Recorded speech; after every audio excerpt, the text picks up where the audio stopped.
Yeah, what do you mean by an adult athlete?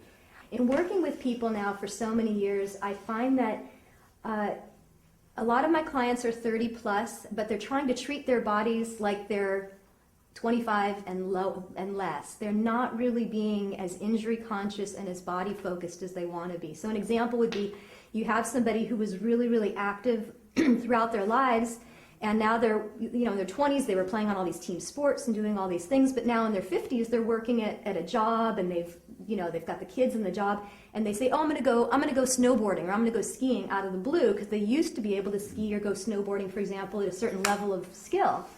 Well, it's more dangerous now, because they're not as trained as they were before. And so adult athlete is a person who wants to continue being athletic throughout the course of their lifetime, and they're learning the skills they need to be more careful with their bodies than they were before.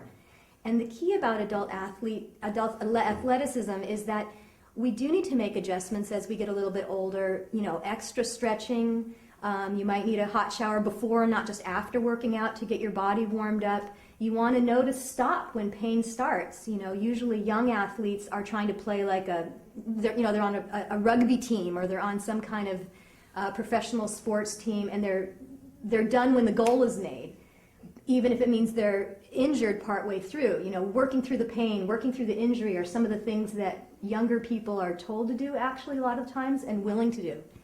But the purpose of learning to be an adult athlete is to say, my body needs to last me the rest of my life. And how do I learn how to be active without getting injured? How do I take care of any previous injuries that do start to catch up with you over time? They do. And how do I get myself on a running start of being a senior athlete? An adult athlete is a person who learns how to care for their body, care for their joints in particular, so well that into their 70s, 80s, and 90s. And the key is, especially in American culture, North American culture, we're so down on aging. We make it seem like aging's a failure. But in reality, if you're continuing to get older, you've actually succeeded. You've succeeded at not dying or getting killed or anything else. So, aging is really a success, but we want to know how to make adjustments that are necessary over time from a more joyful place. Even if it means that you might do a little less of something as before, you might need to choose a different activity or a different way of being active. I want to help learn for myself and help instruct other people, how to do that with a sense of joy.